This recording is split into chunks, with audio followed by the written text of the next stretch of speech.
बिस्मिल्लाहिर्रहमानिर्रहीम। अस्सलाम वालेकुम। 6th class. उम्मीद करती हूँ कि आप सब खैर वाफियत से होंगे और अल्लाह पाक के हिफ्ज़ व ईमान में होंगे, आमीन। आज डे 12 है और हमारा आज का टॉपिक क्या है जी? रीडिंग है और इसके साथ हमारे अल्फाज मायनी है। तो हमारा आज का टॉपिक क्या है जी? रीडिंग करनी है हमने कौन से चैप्टर की जी? मछलियों का शिकार। तो प्यारे बच्चों, ये कहानी जो है एक मज़ाहिया अंदाज में बयान की गई है, ठीक है। लेकिन इसका इखलाकी सबक हमें ये मिलता है कि हमें ज़िंदगी में कभी भी कोई ऐसा काम नहीं करना चाहिए जिसकी वजह से हमें दूसरों के सामने शर्मिंदगी उठानी पड़े। अब हम इसकी रीडिंग स्टार्ट करते हैं जी। रीडिंग में हमें क्या बताया गया है, क्या मज़ाहिया हमें बातें बताई गई हैं। तो अब हम स्टार्ट करते हैं।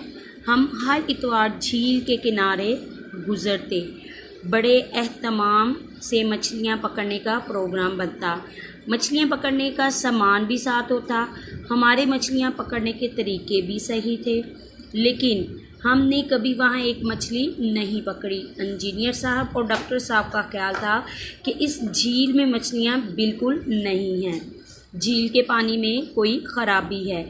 इसमें मादनियात के कुछ ऐसे अज्जा शामिल हैं। मादनियात यानी कि कुदरती जो चीज़ें पाई जाती हैं, जैसे जवाहरात, इस तरह की जो चीज़ें हैं वो ज़मीन के नीचे पाई जाती हैं, ठीक है।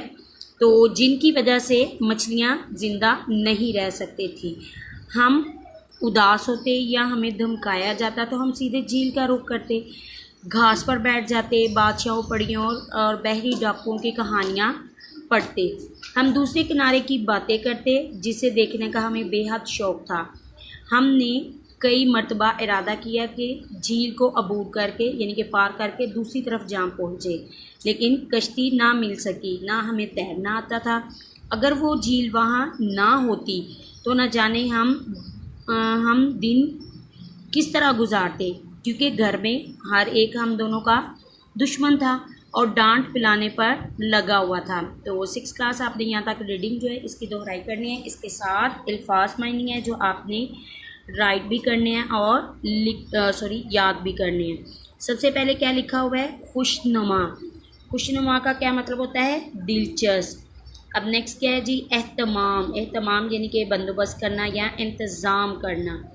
उससे नेक्स्ट है पुरसहर। इसका मायने क्या होता है? जादू बड़ा। तवाज़ा, मेहमान नवाजी। अब उससे नेक्स्ट क्या है?